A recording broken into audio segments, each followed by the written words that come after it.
चोटी काटने वाली चुड़ैल। राजू पंडित सुबह सोकर उठा तो शीशे में खुद को देखकर चिल्ला पड़ा, भगवान, यह क्या हुआ? मेरी चोटी किसने काट दी? मुझे एकदम से गंजा बना दिया। रात को तो अच्छा खासा सोया हुआ था, रातों रात मेरी चोटी कहाँ चली गई? फिर थोड़ी हिचक करते हुए राजू पंडित अपने घर से बाहर आता है तो गांव वाले उसे देखकर हंस रहे थे। अरे पंडित जी, ये क्या हाल बना लिया आपने? पंडित होकर भी अपनी चोटी कटा ली। पंडित जी, घर में कौन सा नाई बुलवा लिया था जो रात में ही आपकी चोटी काट कर चला गया? जरा हमें भी तो पता दे दो उस नाई का। भाई, मुझे कुछ नहीं पता ये सब कैसे हुआ। मैं तो आराम से सो रहा था और सुबह उठा तो किसी ने मेरी चोटी काट दी थी। मुझे समझ नहीं आ रहा कि यह क्या हो रहा है। कौन रात में मेरी चोटी काट गया? फिर अगले दिन रात में कमला अपने घर में सोई हुई थी तो उसको लगा जैसे घर में कोई है। कौन है? कौन है यहाँ? कमला फिर उठकर देखती है तो उसे आसपास कोई दिखाई नहीं दिया। पता नहीं मुझे ऐसा क्यों लगा जैसे कि घर में कोई घूम रहा है, लेकिन यहाँ तो कोई भी नजर नहीं आ रहा। पता नहीं मैं भी आजकल क्या क्या सोचने लगी हूँ। कमला फिर जाकर बिस्तर पर लेट जाती है। फिर कमला सुबह उठती है तो देखती है कि उसके सारे बाल कट चुके थे। ये देखकर वो बहुत तेज चिल्लाई, हाय दैया, ये क्या हो गया? मैं तो कल अच्छी भली सोई थी, ये मेरे सारे बाल किसने काट लिए? आखिर कौन रात में आकर मेरे बाल काट गया? हाय राम! धीरे धीरे ये बात लोगों को पता चली तो फिर लोगों को डर लगने लगा। वो लोग बातें बनाते, भाई, पहले राजू फिर कमला, कोई रात में उनके बाल काटकर चला गया।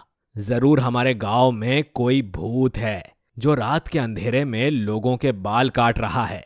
यार, पागल हो गए हो क्या तुम? भूत नहीं होगा, कोई चुड़ैल होगी जो हमें दिखाई नहीं देती, क्योंकि मैंने सुना है चुड़ैल ही अक्सर ऐसे काम करती है।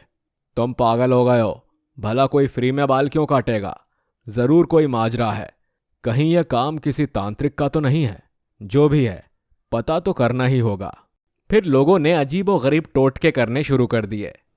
बहन लता, मैंने सुना है अगर गोबर का लेप घर के बाहर किया जाए तो चोटी काटने वाली चुड़ैल नहीं आती है। अच्छा बहन, वैसे मैंने तो ये सुना है कि अगर गौमूत्र बालों पर छिड़का जाए तो उसकी सुगंध और पवित्रता से भी चुड़ैल नहीं आती है। हमें अगर अपनी चोटी बचानी है तो ये सब उपाय करने होंगे। नहीं नहीं, तुम ये सब क्या अनाप शनाप बोले जा रही हो? ऐसा कुछ नहीं होता और कोई चुड़ैल नहीं है। ये कोई इंसान ही होगा जो सबके साथ शरारत कर रहा है। फिर अगली रात चंपा अपने घर में सो रही थी, तभी एक चुड़ैल उसके घर में दिखाई देती है और दबे पांव चंपा के पास जाती है। लगता है कोई मेरे घर में है।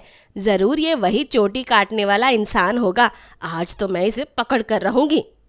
चोटी काटने वाली चुड़ैल उसके बाल काटने लगती है। चंपा के बाल आधे कटे थे। उसे बाल कटने की आवाज आती है तो वो जोर से चिल्लाती है, हे भगवान, ये कौन है? ये कोई इंसान नहीं, ये तो एक चोटी काटने वाली चुड़ैल है। चंपा के जितने बाल कटे थे, चुड़ैल उसे लेकर तुरंत ही गायब हो जाती है। गांव वाले चंपा को देखते हैं और कहते हैं, अरे चंपा बहन, ये तेरे बालों में इतनी अजीब सी कटिंग किसने कर दी? तभी चंपा रोते हुए कहती है, मैंने रात को देखा कि एक चोटी काटने वाली चुड़ैल मेरे बाल काट रही थी। उसके हाथ में एक बहुत ही बड़ा उस्तरा और कैंची थी जिसे वो मेरे सर पर चला रही थी और मेरी चोटी काट ली। अब तो लोगों में चोटी काटने वाली चुड़ैल का डर बैठ गया था। कोई भी अपने घर के बाहर रात में नहीं निकलता और घर में भी चौकसी से सोते थे। नमन अपनी पत्नी रोहिणी के साथ रहता है। तुमको पता भी है, गांव में चोटी काटने वाली चुड़ैल आ गई है। मैं बता देता हूं कि अपने बालों का अब ख्याल रखा करो, तुम्हारे लंबे बालों पर चुड़ैल की नजर ना लग जाए। जी तुम चिंता ना करो, मेरे बालों पर चुड़ैल की नजर नहीं लगेगी। मैंने अपने बालों में नींबू वाला तेल लगाया है। अगर चुड़ैल मेरे पास आ भी गई तो मेरा कुछ बिगाड़ नहीं पाएगी। अच्छा, क्या चुड़ैल नींबू से डरती है? वैसे ये तुम्हें किसने बताया? आज मैंने एक बाबा से सुना था कि चुड़ैल नींबू से डरती है। अगर कोई उसके ऊपर नींबू काट कर डाल दे या कोई उसके ऊपर नींबू छिड़क दे तो चुड़ैल मर भी जाती है। नमन और उसकी पत्नी बातें करते करते सो जाते हैं। तभी नमन को लगता है कि जैसे उनके घर में कोई घुस गया हो। नमन चोरी से अपने गेट के पीछे से जाता है और वो देखता है कि एक चुड़ैल उसकी बीवी की तरफ जा रही थी। हे भगवान, यह चोटी काटने वाली चुड़ैल तो मेरी बीवी की ही चोटी काट रही है। अब मैं क्या करूं? फिर चोटी काटने वाली चुड़ैल रोहिणी के बाल काटने बैठ जाती है। अपनी पत्नी के पास चुड़ैल को बैठा देख नमन चिल्लाता है, ठहर जा चुड़ैल, आज तेरी खैर नहीं है। तू मेरा क्या कर लेगा? मैं तुझे मार डालूंगी। इतना कहकर चोटी काटने वाली चुड़ैल उसकी तरफ आगे बढ़ती है। चुड़ैल को आगे बढ़ता देख रोहिणी की आंखें खुल जाती हैं। चुड़ैल, तुझे मेरी चोटी चाहिए तो तू ले जा, पर मेरे पति को कुछ मत कर। देख, तेरी बीवी कितनी अच्छी है। लाभ, अपनी ये लंबी और घनी चोटी मुझे दे दे ताकि मुझे और शक्तियां मिल सकें। रोहिणी, तुम ये सब क्या कर रही हो? एक औरत की शान होती है उसकी चोटी, और मेरे होते हुए तुम्हारी चोटी को ये चुड़ैल हाथ भी नहीं लगा सकती। चोटी काटने वाली चुड़ैल ये सुनकर गुस्से में आ जाती है और वो नमन को अपने हाथ लंबे करके उठा लेती है। नमन का दम घुटने लगता है। रोहिणी चुड़ैल के पैरों में गिर जाती है। चुड़ैल, मैं खुद अपनी चोटी तुम्हें दे दूंगी, लेकिन मेरे पति को छोड़ दो ना। चुड़ैल रोहिणी की बात सुनकर नमन को फेंक देती है और जैसे ही चुड़ैल रोहिणी की तरफ बढ़ती है, नमन पास खड़े नींबू को उठा लेता है और नींबू को चुड़ैल के ऊपर छिड़क देता है। नींबू के छिड़कते ही चुड़ैल चिल्लाने लगती है, बचाओ बचाओ, ये क्या कर डाला? हाय, मैं मर गई। इस मनहूस इंसान ने न जाने क्या कर डाला।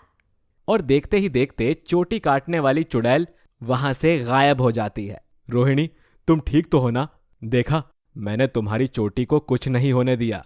मानती हूँ, एक औरत के लिए उसकी चोटी काटना बहुत बुरा होता है, पर उसकी चोटी उसके पति की जान से कीमती नहीं होती। आज के बाद आप ऐसा कुछ नहीं करेंगे, समझे? उस दिन के बाद से उस गांव में कोई भी चोटी काटने वाली चुड़ैल नहीं आई और लोगों के बाल भी सही सलामत बचे रहे।